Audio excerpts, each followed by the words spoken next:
Shalom jemaat yang dikasihi Tuhan. Selamat bergabung dalam channel YouTube GSKI Rehoboth Surabaya. Kami berharap melalui channel YouTube ini kita semua dapat bertumbuh bersama dalam kebenaran. Visi kami sebagai gereja hanya satu. Kami ingin membangun keluarga kerajaan surga dalam kebenaran. Oleh sebab itu, kiranya semua konten yang ada dalam channel ini dapat memberkati kita semua dan memampukan kita untuk hidup dalam kebenaran. Soli Deo Gloria, segala kemuliaan hanya bagi Allah. Jangan lupa subscribe dan bunyikan lonceng. Tuhan Yesus memberkati. Shalom Bapak Ibu Saudara jemaat Tuhan dimanapun kita berada. Mari saat pagi hari ini kita mau bersama-sama bersatu hati datang di hadirat Tuhan. Siapkan hati kita, siapkan jiwa dan pikiran kita untuk boleh datang di hadapan Tuhan. Saya mau ajak setiap kita untuk berdoa. Mari sama-sama tundukkan kepala, kita mau sama-sama berdoa. Terima kasih Bapa, terima kasih Yesus. Kami mengucap syukur buat kesempatan hari yang indah ini Tuhan. Kami boleh datang kembali di hadapan-Mu Yesus. Kami merendahkan diri kami Tuhan. Inilah hidup kami, inilah hati kami Bapa. Mari perkenan kami Yesus. Mari bawa kami Tuhan untuk boleh semakin dekat kepadamu Bapa. Pimpin kami Bapa. Pimpin ibadah kami ini Yesus. Di dalam nama Tuhan Yesus, kami mau memuji memuliakan nama-Mu. Haleluya. Amin. Seperti wanita yang mengurapi-Mu Tuhan, kami rindu sampai akhir. Kami mau setia untuk melayani-Mu Bapa.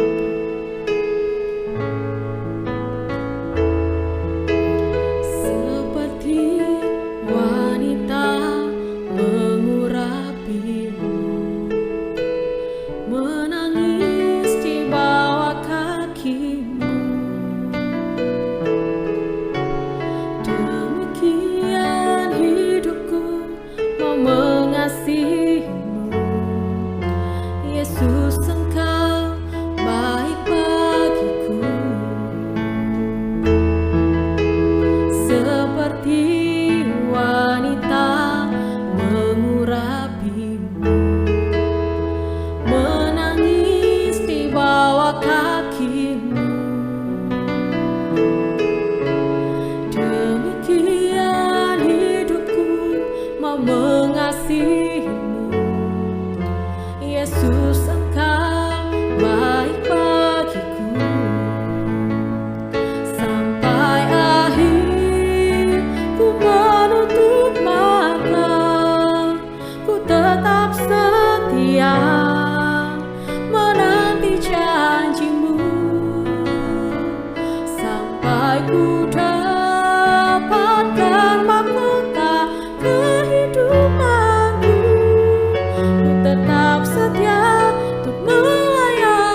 setia untuk melayani-Mu.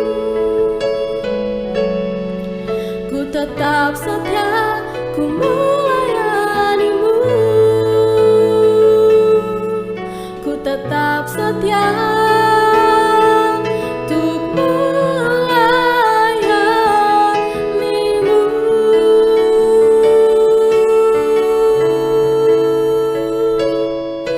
Haleluya.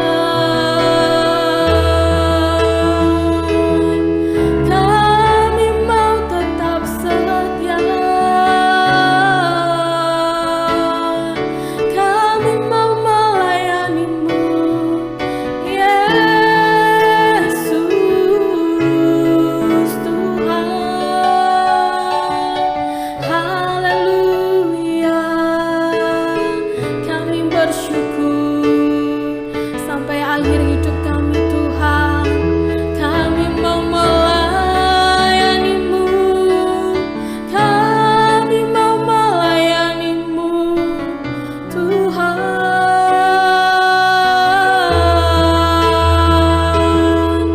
Yesus, kami mau tetap setia. Haleluya. Kami bersyukur, kami bersyukur. Haleluya.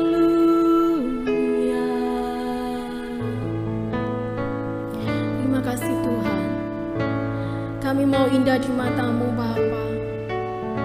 Kami mau seperti Engkau Yesus, untuk menyenangkan hati-Mu selalu Bapa. Haleluya. Bapa, ku mau indah di mata-Mu dan mulia dalam pandangan-Mu. Disingkatnya hari hidup ini,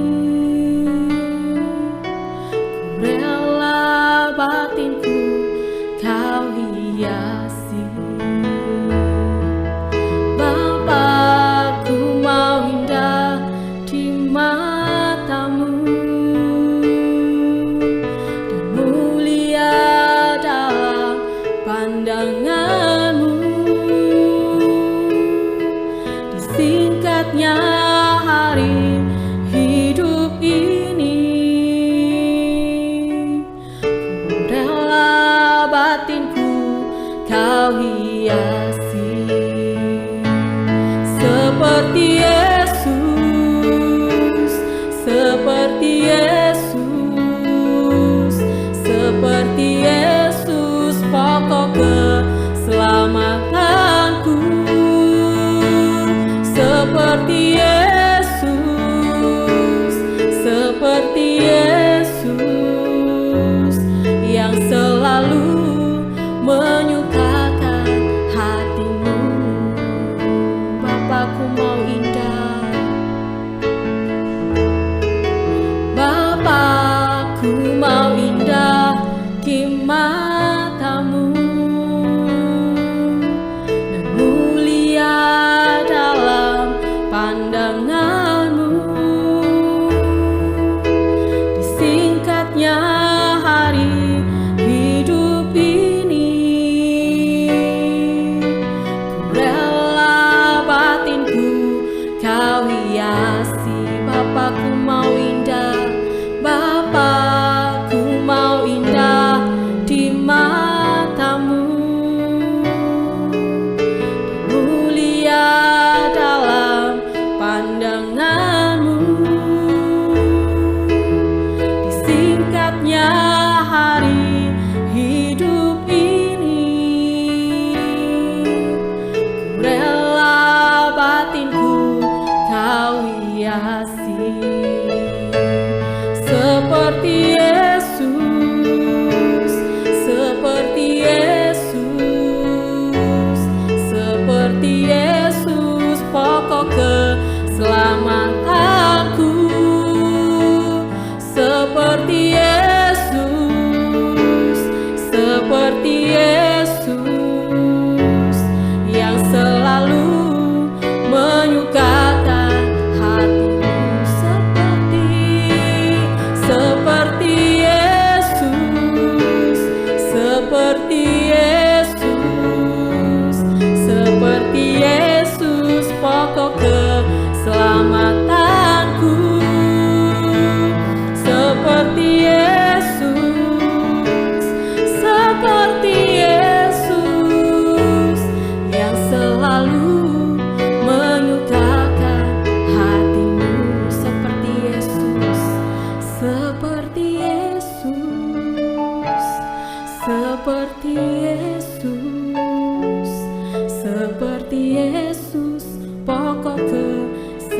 seperti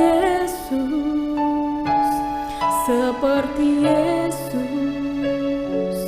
yang selalu menyukakan hatimu,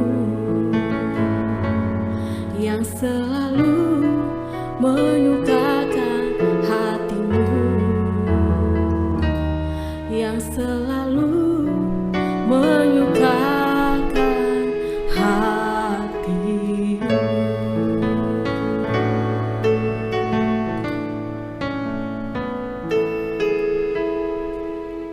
Terima kasih Tuhan.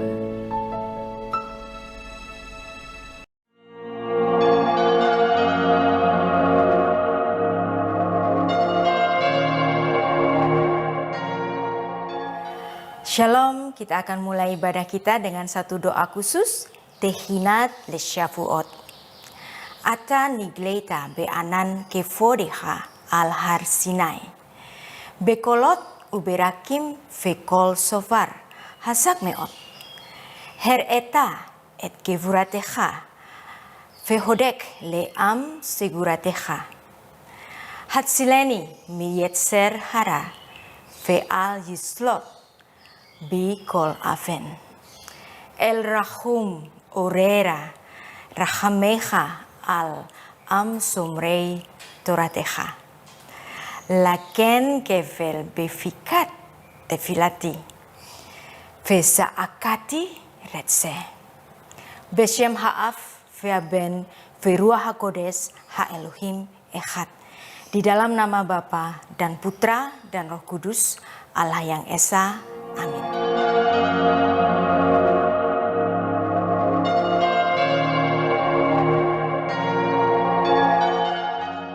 Shalom, selamat hari Pentakosta. Dan untuk renungan kali ini kita akan mempelajari bersama tentang penggenapan hari Pentakosta dan fokus menuju langit baru dan bumi yang baru. Kita akan membaca satu bagian khusus mengenai Pentakosta pada Kisah Para Rasul pasal 2 ayat 1-3. Ketika tiba hari Pentakosta, semua orang percaya berkumpul pada satu tempat. Tiba-tiba turunlah dari langit suatu bunyi seperti tiupan angin keras yang memenuhi seluruh rumah di mana mereka duduk, dan tampaklah kepada mereka lidah-lidah seperti nyala api yang bertebaran hingga pada mereka masing-masing. Pentakosta merupakan suatu peristiwa yang sangat penting dalam kekristenan, dan kata Pentakosta merujuk kepada hari yang ke-50 yang di dalam bahasa Ibraninya itu disebut dengan Shavuot. Dan pada tradisi Yahudi ini juga dikenal sebagai Hak Matan Torah. Pentakosta dirayakan pada hari yang ke-50 setelah 7 Sabat setelah Hari Raya Paskah. Dan menurut kalender gereja, Pentakosta itu jatuh pada hari Minggu.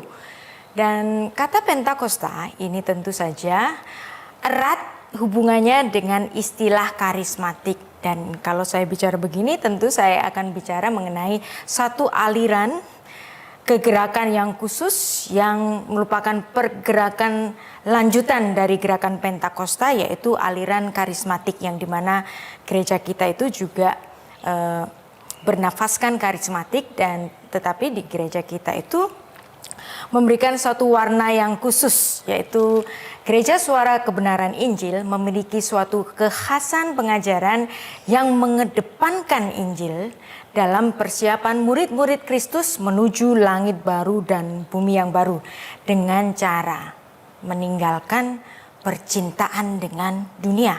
Yakobus 4 ayat 4. Dan fokus kita ini menuju ke LB3, langit yang baru dan bumi yang baru. Tuhan Yesus berjanji kepada murid-muridnya untuk menyertai umatnya hingga akhir zaman, Matius 28 ayat 20. Dan dia berjanji untuk mengutus Roh Kudus yang akan senantiasa menyertai para murid hingga pada akhir zaman. Dan khusus mengenai Hari Raya Pentakosta, ini adalah satu hari raya yang terdiri dari 7 hari raya besar yang diperingati secara ketat oleh orang-orang Yahudi. 7 hari raya besar ini dibagi menjadi 2 bagian. Yaitu yang pertama adalah Hari Raya Hujan Awal, yaitu melingkupi 1 Hari Raya Paskah pada tanggal 14 atau 15 Nisan, dan kemudian diteruskan dengan Hari Raya Roti Tidak Beragi, diteruskan dengan Hari Raya Buah Sulung, dan kemudian yang keempat adalah Hari Raya Pentakosta. Hari Raya Pentakosta ini berhubungan erat dengan kehidupan agraris dari orang-orang Yahudi, yang dimana pada tanggal 6 Sivan orang-orang Yahudi memperingati Hari Pentakosta ini dengan membaca kitab Rut. Kenapa kitab Rut? Kita akan belajar bersama nanti kenapa kitab Rut yang dibacakan pada Hari Raya Pentakosta. Dan itu tadi 4 hari raya untuk bagian hari-hari raya hujan awal. Lalu bagaimana dengan hari-hari raya hujan akhir?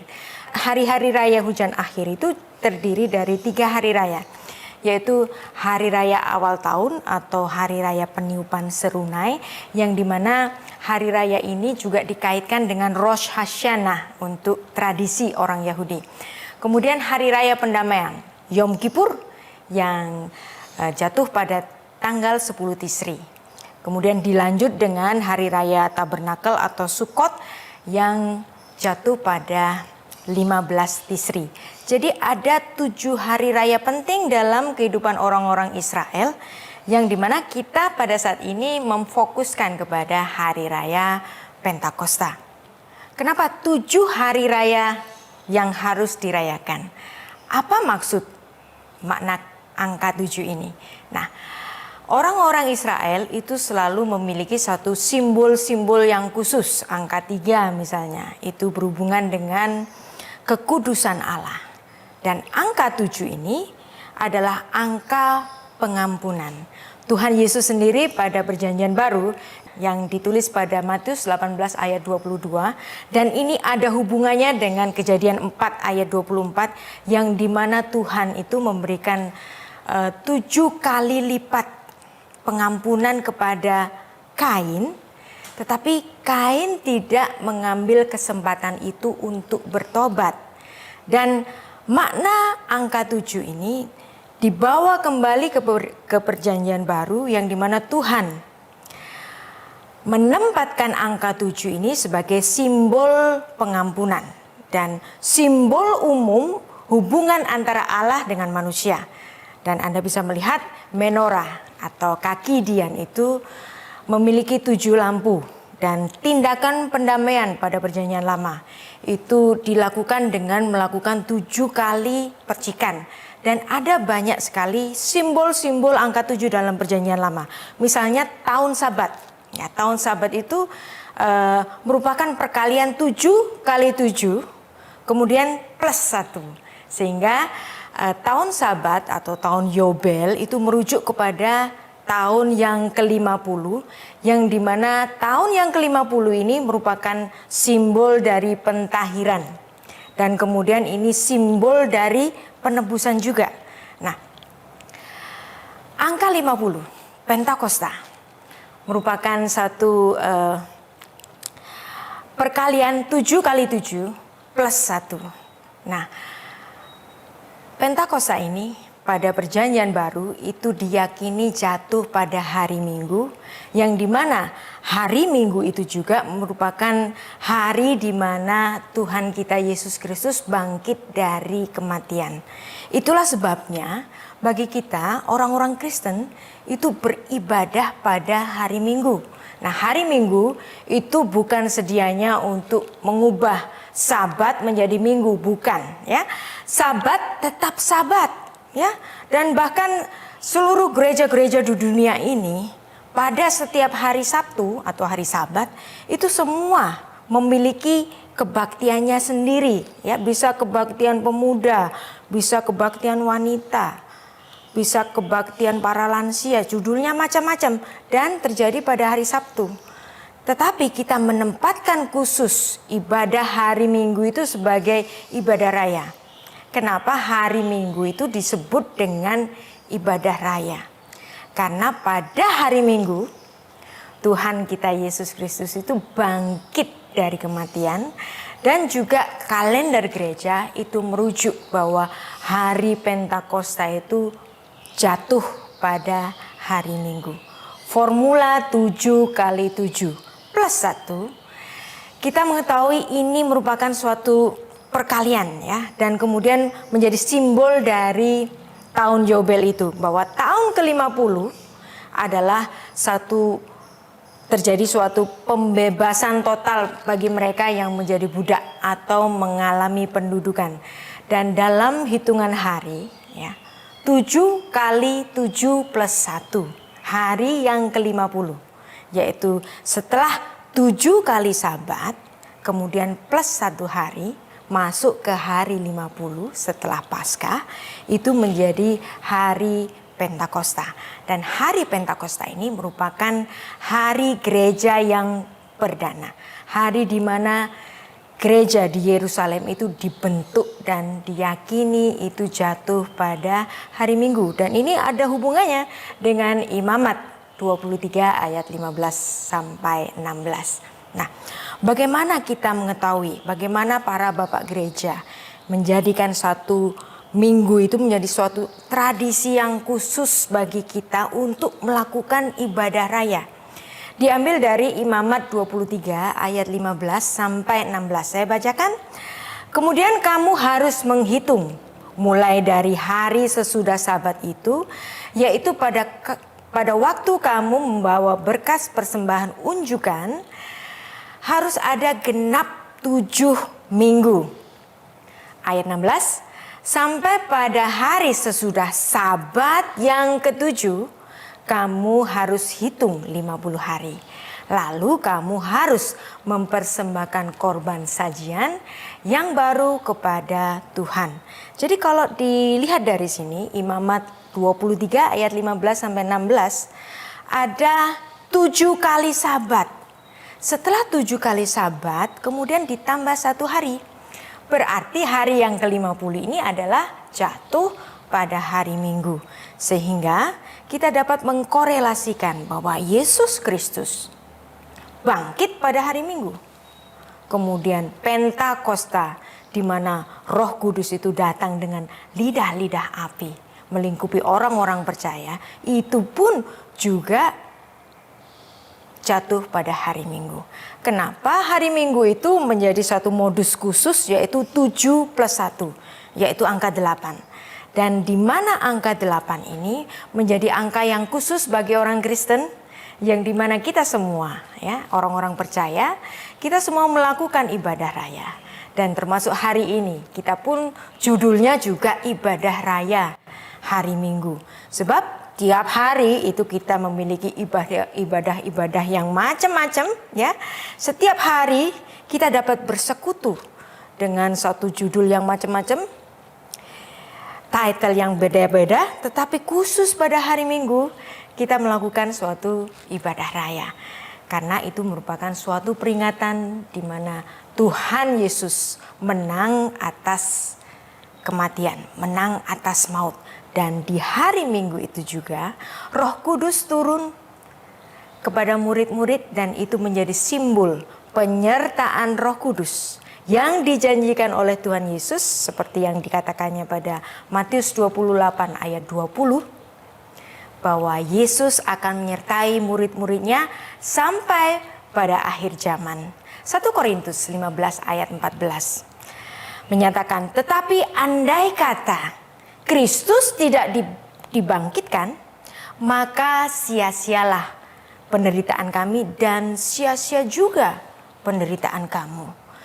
Ve'im hamasya lo hukam rik shema atenu verik emunatechem. Kalau seandainya Yesus tidak dibangkitkan dari kematian, gak ada gunanya jadi orang Kristen.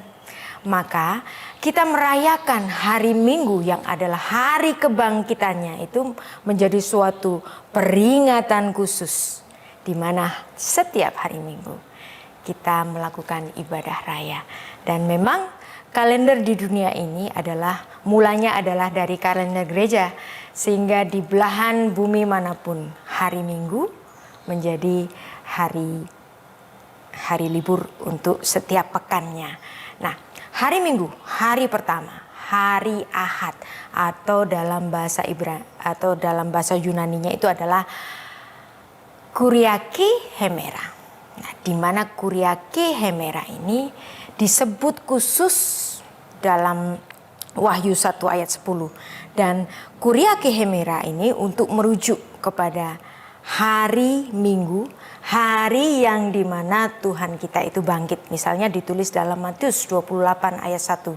Setelah lewat Sabat, menjelang menyingsingnya fajar, pada hari yang pertama minggu itu, pergilah Maria Magdalena dan Maria yang lain menengok kubur itu.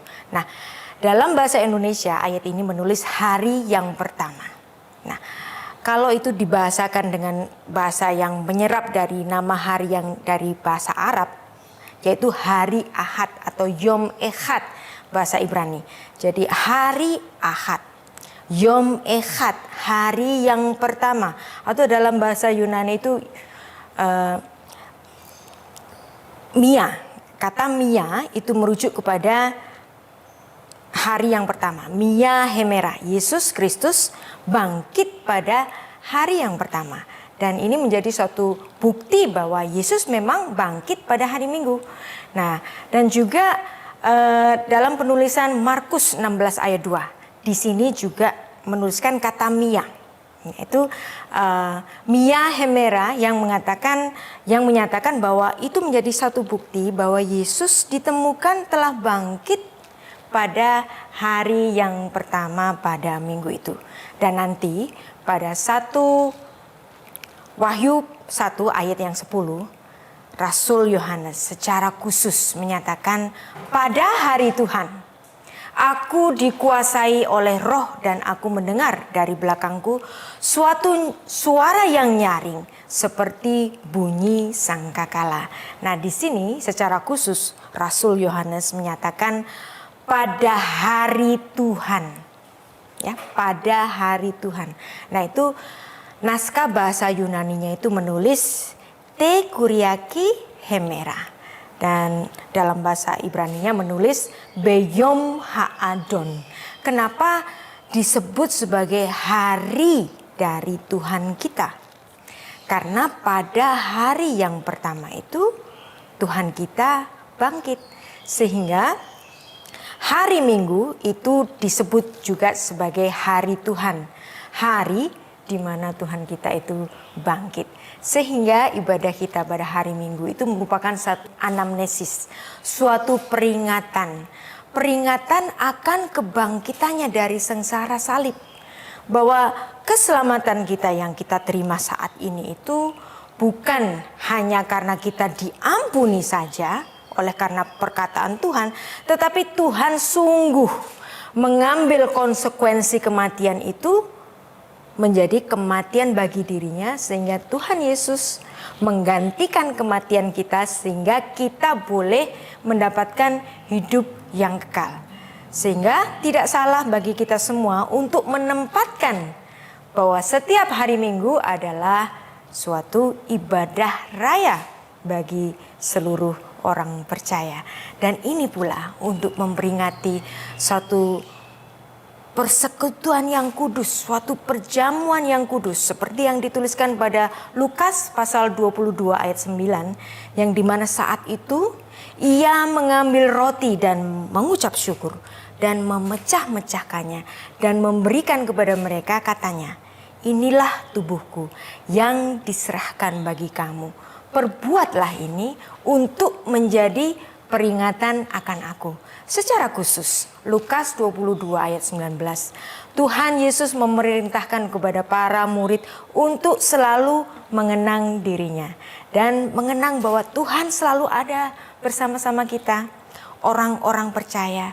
Dan kemudian di waktu yang berikutnya para rasul ini mengingat sengsara Kristus, apa yang dilakukan Kristus ini, juga kebangkitannya. Dan di mana murid-murid Kristus itu menghormati setiap hari Minggu sebagai hari ibadah, sebagai anamnesis, sebagai peringatan akan kebangkitannya. Dan ini pun ditulis dalam Kisah Para Rasul 20 ayat 7 yang bunyinya demikian, pada hari yang pertama minggu itu. Nah, hari yang pertama itu Yom Echad, hari Ahad, ya. Mia Hemera. Nah, berarti ini merujuk kepada hari Minggu. Nah, ketika kami berkumpul untuk memecah-mecahkan roti, Paulus berbicara dengan saudara-saudara di situ karena ia bermaksud untuk berangkat pada keesokan harinya. Jadi di sini adalah salah satu dari bukti bahwa para rasul pada zaman gereja mula-mula itu menempatkan hari Minggu sebagai hari ibadah yang dimana mereka itu bersama-sama memecah-mecahkan roti untuk mengingat kepada Tuhan kita Yesus Kristus. Jadi di sini jelas ada suatu hubungan antara hari raya Pentakosta yang pertama kali dan kemudian digenapi pada Perjanjian Baru. Dan kalau Anda lihat seluruh apa yang terjadi antara Perjanjian Lama dan Perjanjian Baru itu selalu ada hubungan tipologi Perjanjian Lama yang kemudian digenapi, yaitu antitype pada Perjanjian Baru. Nah, apabila ada peristiwa Pentakosta pada Perjanjian Lama dan itu sudah digenapi pada Perjanjian Baru, tentu saja tidak perlu ada Pentakosta ketiga, bukan?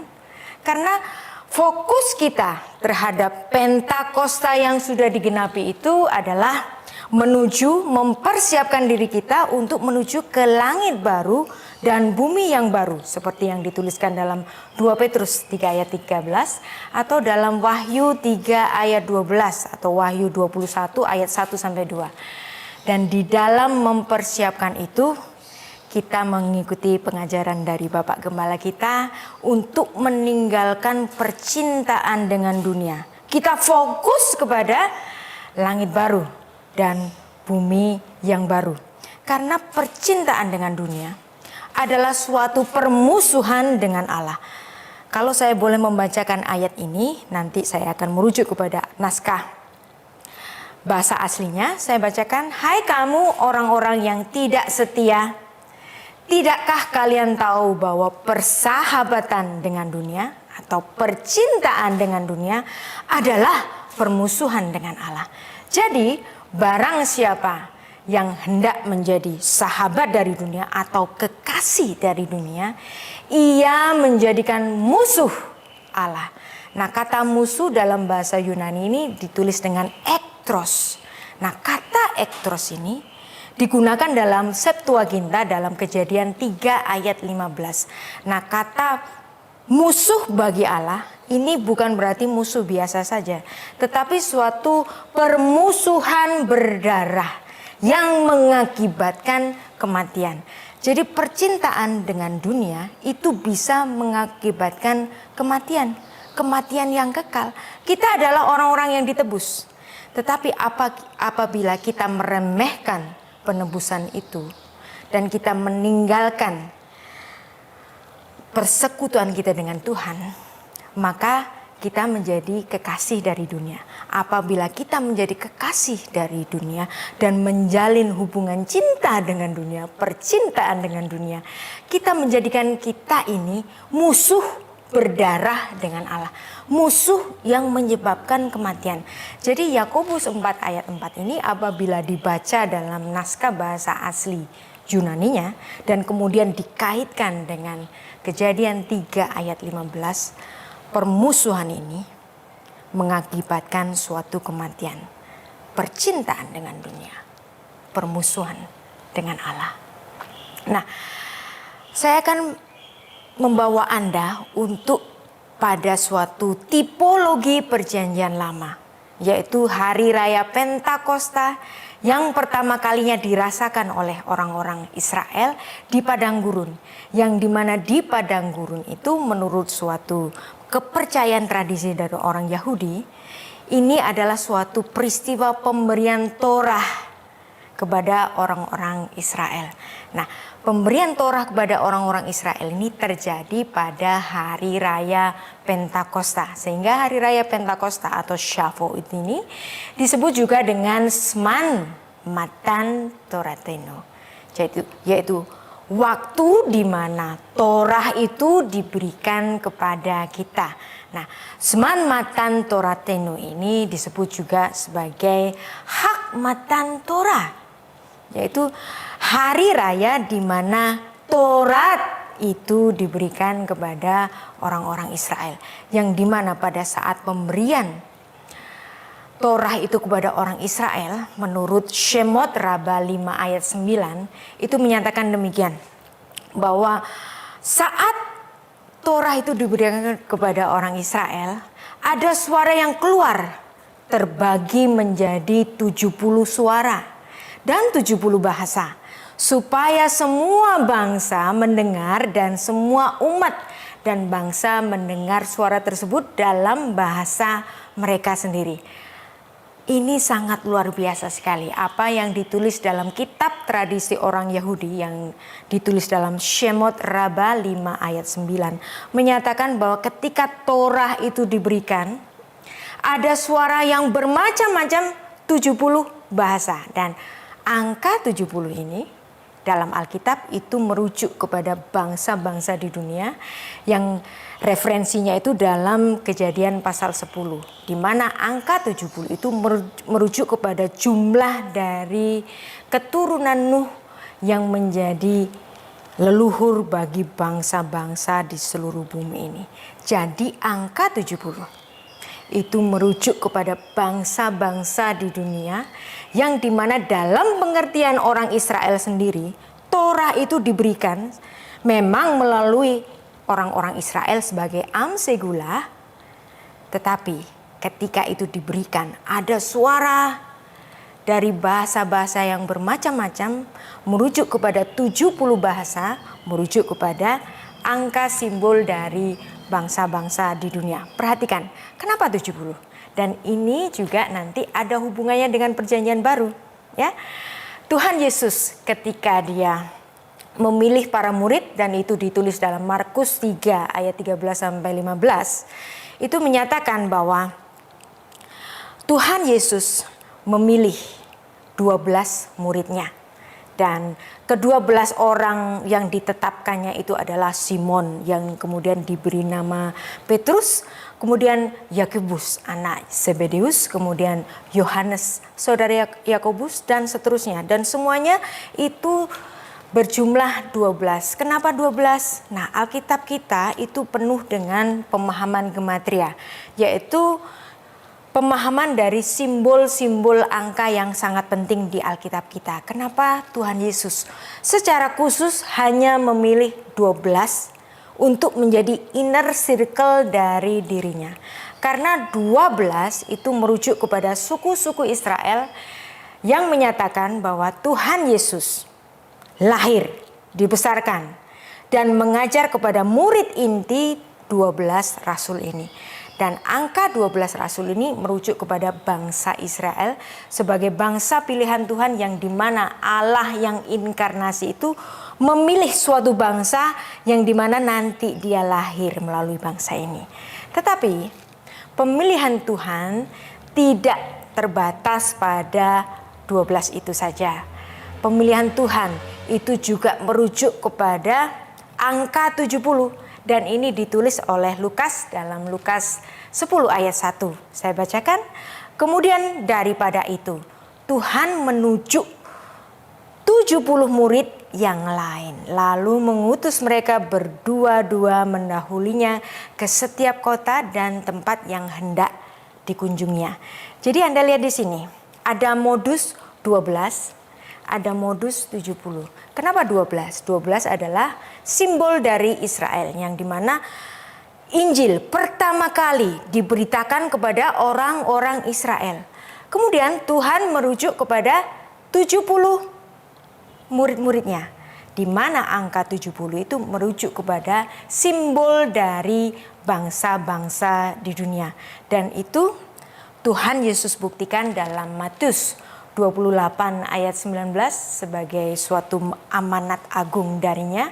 Karena itu pergilah, jadikan semua bangsa muridku dan baptiskanlah mereka dalam nama Bapa dan Anak dan Roh Kudus. Nah, Anda perhatikan kata semua bangsa pada Matius 28 ayat 19 ini merujuk kepada angka 70 tadi yang merujuk kepada bangsa-bangsa di dunia. Dan Tuhan Yesus memilih angka 70 untuk menunjukkan bahwa Injilnya itu sedianya juga akan diberitakan kepada bangsa-bangsa di dunia non-Yahudi, termasuk Anda dan saya. Anda dan saya adalah orang-orang non-Yahudi, tetapi kita mendapatkan kesempatan untuk dapat diselamatkan melalui iman kepada Yesus Kristus. Dan pada Kisah Para Rasul pasal 1 ayat 8 menuliskan demikian, tetapi kamu akan menerima kuasa kalau Roh Kudus turun ke atas kamu, kamu akan menjadi saksiku di Yerusalem, di seluruh Yudea. Nah, ini merujuk kepada angka 12 murid-murid tadi. Dan kemudian Samaria sampai ke ujung bumi. Nah, berarti ini merujuk kepada bangsa-bangsa non-Yahudi. Itulah sebabnya Tuhan Yesus secara khusus memilih angka 12, kemudian memilih angka 70 sebagai suatu simbol bahwa Tuhan yang hadir pertama di Israel melalui orang-orang Yahudi itu, kemudian Injil Tuhan sedianya diberitakan kepada bangsa-bangsa di bumi. Dan Tuhan Yesus ketika meninggalkan dunia ini dan terangkat ke surga, kemudian 10 hari setelahnya dia menggenapi apa yang dia janjikan. Kisah 2 ayat 1. Ketika tiba hari Pentakosta, semua orang percaya berkumpul pada satu tempat, yang dimana di satu tempat nanti orang-orang yang tinggal di situ, yang ada di rumah itu, mereka semuanya berbicara dengan bahasa-bahasa yang lain, ya. Heterais, glosais, atau dalam bahasa Ibraninya itu leshonot akherot. Jadi ada lidah-lidah yang lain, ada bahasa-bahasa yang lain. Jadi apa yang tertulis dalam Kisah Para Rasul 2 ayat 4 sampai 11 ini ada hubungannya dengan apa yang dipercaya orang Yahudi yang ditulis dalam Shemot Rabbah 5 ayat 9, yang dimana ketika Torah itu diberikan ada 70 bahasa yang menyertainya. Dan di Kisah 2 ayat 4 sampai 11 ini menyatakan, maka penuhlah mereka dengan Roh Kudus, lalu mereka mulai berkata-kata dengan bahasa-bahasa yang lain, glosais, heterais, seperti yang diberitakan oleh Roh Kudus itu pada mereka untuk mengatakannya. Nah, waktu itu di Yerusalem diam orang-orang Yahudi yang saleh dari segala bangsa di bawah kolong langit.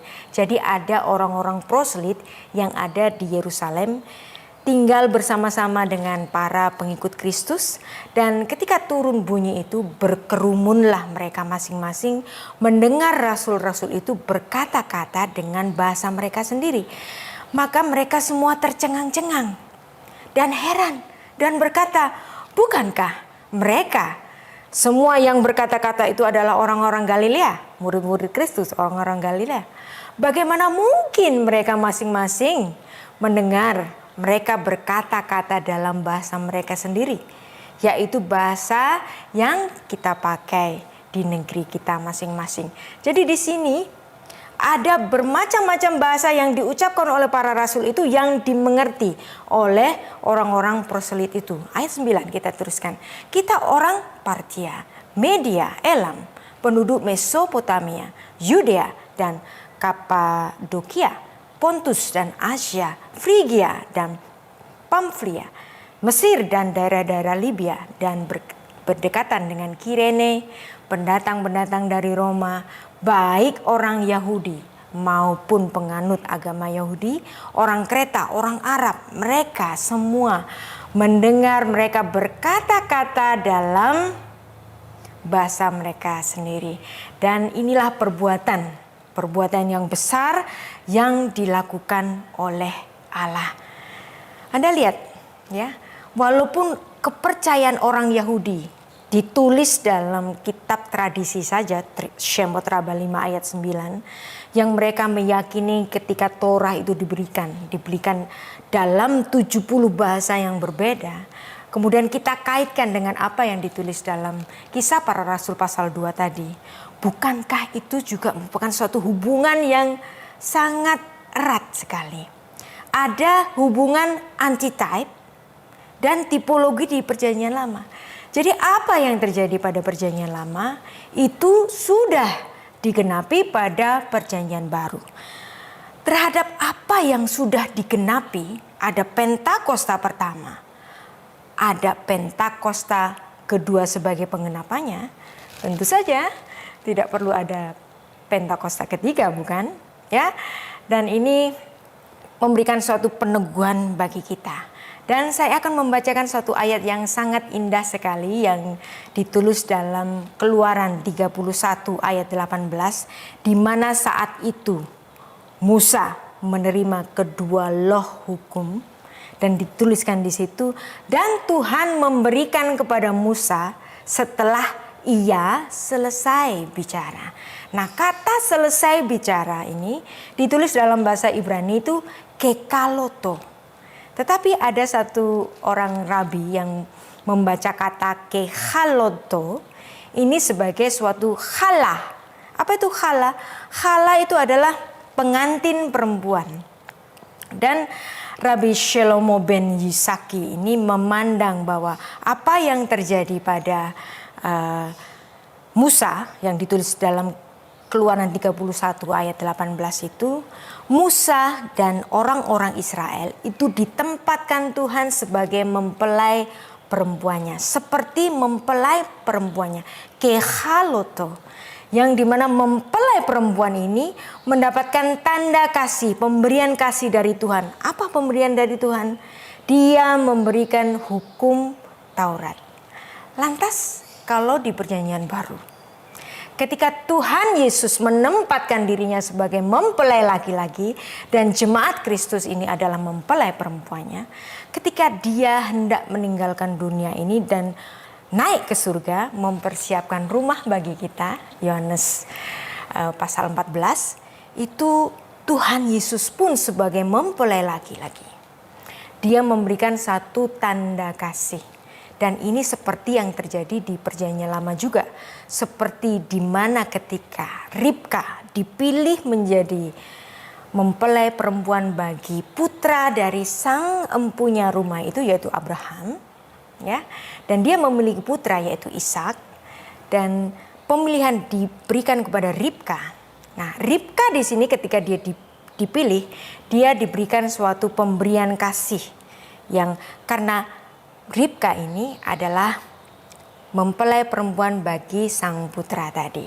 Dan pemberian kasih, perhiasan, emas, baju, dan macam-macamnya, itu dirupakan dalam penempatan orang-orang Israel sebagai perempuan dari Bapa di surga, yang dimana mereka diberikan suatu Torah, pemberian kasih dari Tuhan.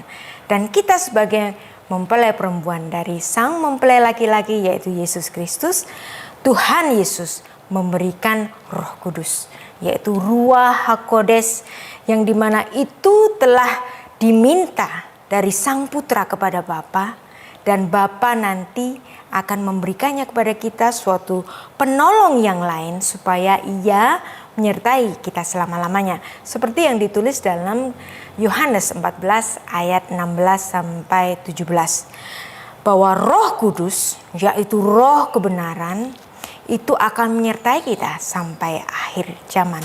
Dan bahkan secara nyata, Yohanes 20 ayat 22 menuliskan demikian, dan sesudah berkata demikian, ia menghembusi mereka dan berkata, terimalah Roh Kudus. Jadi Roh Kudus inilah adalah satu pemberian kasih dari sang mempelai laki-laki kepada mempelai perempuannya. Kembali lagi pada peringatan 7 hari raya dari orang-orang Israel.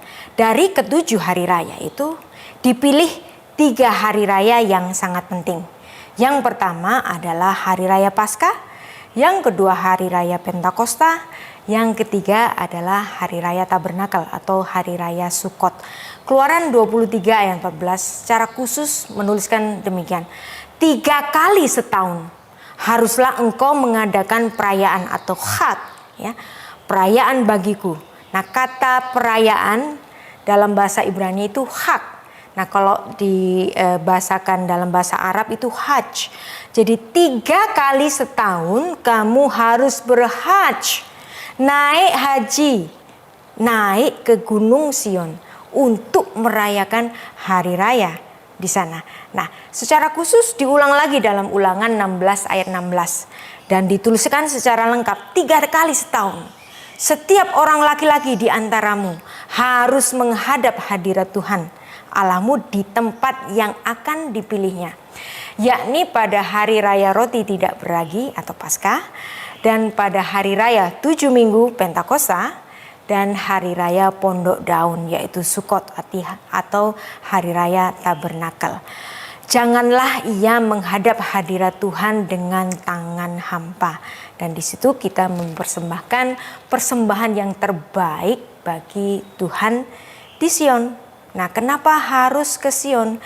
Karena di Sion di situ terletak satu bangunan yang khusus yaitu Bait Allah yang Tuhan secara khusus hadir kepada umatnya, dan dia meminta agar orang-orang Israel untuk datang naik berhajj, naik haji ke Yerusalem di Bukit Sion. Nah, secara khusus karena kita hari ini memperingati Pentakosta, yaitu suatu perayaan musim panas, dan ini suatu perayaan cinta musim panas karena 3 hari raya tadi itu sebenarnya hari raya cinta. Yang pertama, hari raya perayaan cinta yang pertama itu hari raya musim semi, yaitu hari raya Paskah membacakan kitab Kidung Agung. Kemudian hari raya musim panas, hari raya Shavuot atau Pentakosta itu membacakan kitab Rut. Kemudian pada hari raya Sukot atau hari raya Tabernakel itu dibacakan kitab Pengkhotbah atau Kohelet. Pentakosta ini adalah suatu perayaan cinta musim panas yang dimana di situ secara tradisi orang Israel membacakan kitab Rut, yang dimana kitab Rut itu bercerita tentang hesed. Apa itu hesed? Hesed adalah kasih setia, loving kindness. Jadi William Tyndale pada abad 16 kira-kira dia menerjemahkan kata hesed ini dengan kata yang sangat cantik sekali, dan dia menerjemahkan kata hesed ini dengan 2 kata yaitu loving kindness atau dalam bahasa Indonesia itu kasih setia, yang dimana hesed ini merupakan suatu unconditional love atau mercy, yang dimana mercy itu nanti kita dapatkan pada bagaimana Rut memperlakukan mertuanya yaitu Naomi, bagaimana Boaz memperlakukan Rut yang nanti akan diambil sebagai istrinya. Jadi ini bercerita tentang unconditional love yang merupakan simbol dari cinta dari Yesus Kristus sang mempelai laki-laki kepada mempelai perempuannya. Dan kitab Rut ini bercerita mengenai seorang goyim. Goyim itu Anda dan saya, Anda yang bukan orang-orang Israel. Tetapi Rut ini adalah seorang Moab, yang dimana orang Moab dalam hukum Taurat itu dilarang masuk untuk menjadi bagian dari jemaat orang-orang Israel. Ulangan 23 ayat 3 secara jelas menuliskan seorang Amon atau seorang Moab janganlah ia masuk ke dalam jemaat Tuhan. Dan itu ditulis atau dirincikan dalam mitzvot yang seluruhnya jumlahnya itu 613, dan itu menjadi mitzvot yang ke-66.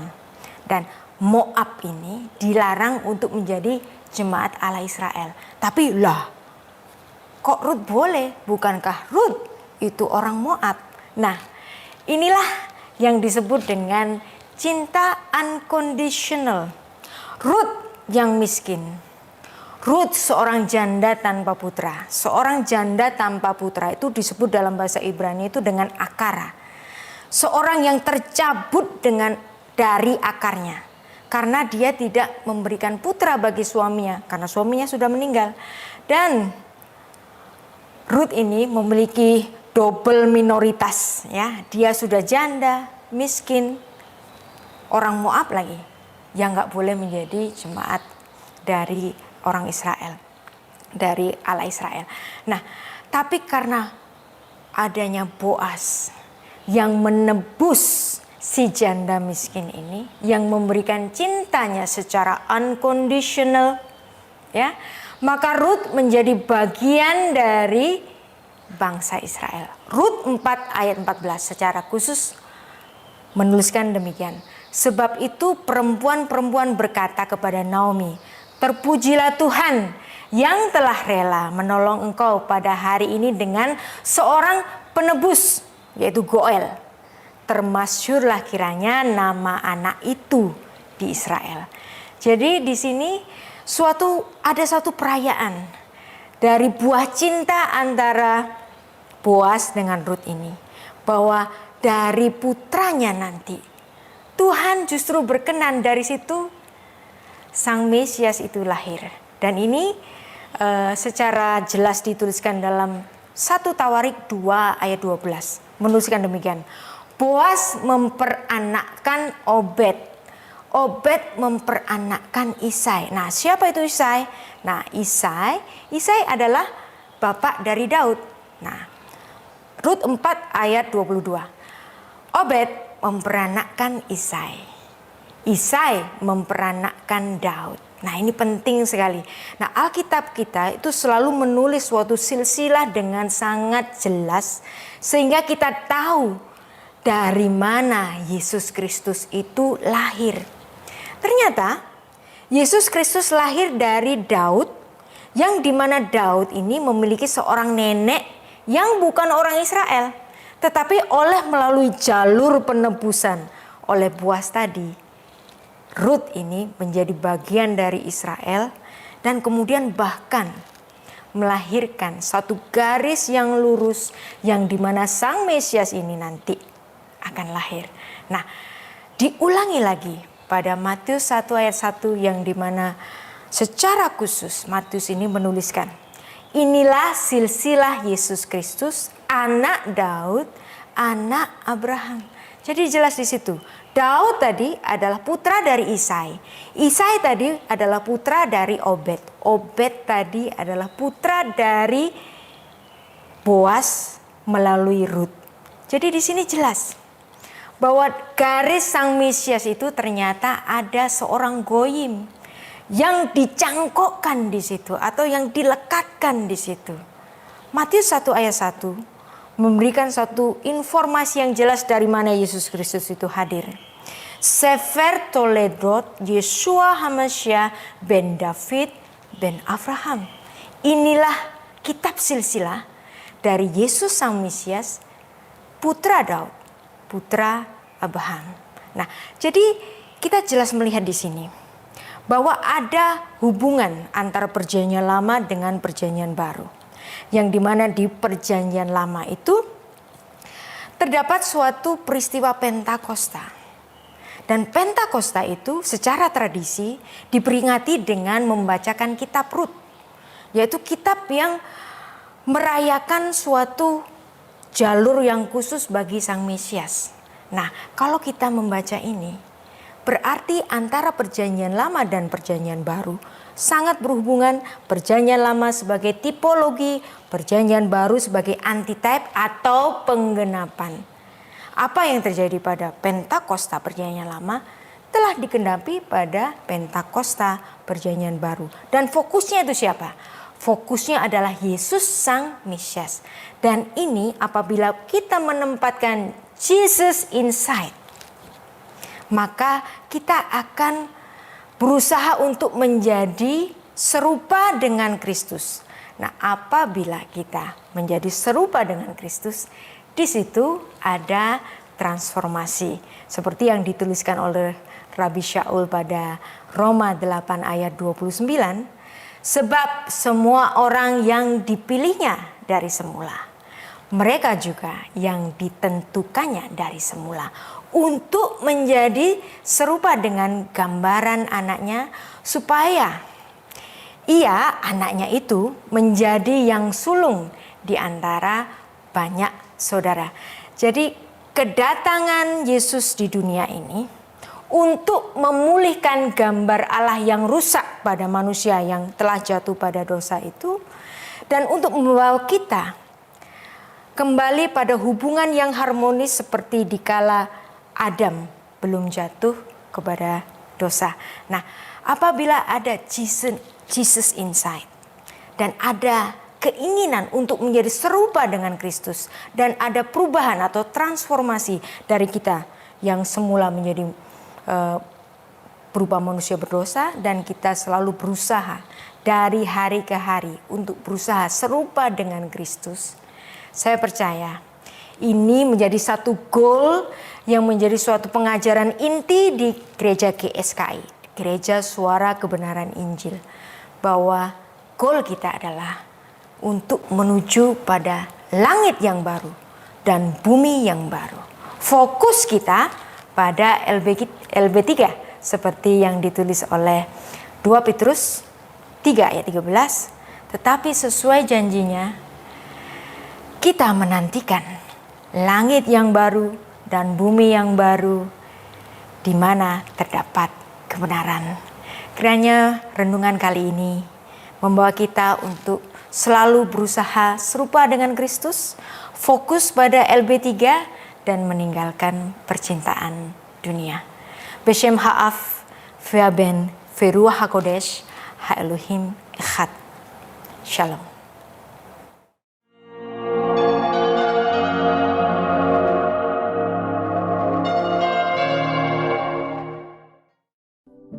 Mari kita tundukkan kepala. Saya percaya pagi ini kita telah diberkati oleh kebenaran firman Tuhan yang telah kita dengar. Sebelum kita berpisah satu dengan lain, saya mengajak Bapak Ibu kita bangkit berdiri. Mari kita angkat tangan kita. Terimalah segala berkat, kasih anugerah dari Allah Bapa, cinta kasih dari Tuhan kita Yesus Kristus dalam persekutuan Roh Kudus yang akan menyertai kita semua mulai saat ini sampai Maranatha. Tuhan Yesus datang yang kedua kali menjemput kita semua masuk dalam kemuliaannya. Amin. Amin. Tuhan Yesus memberkati.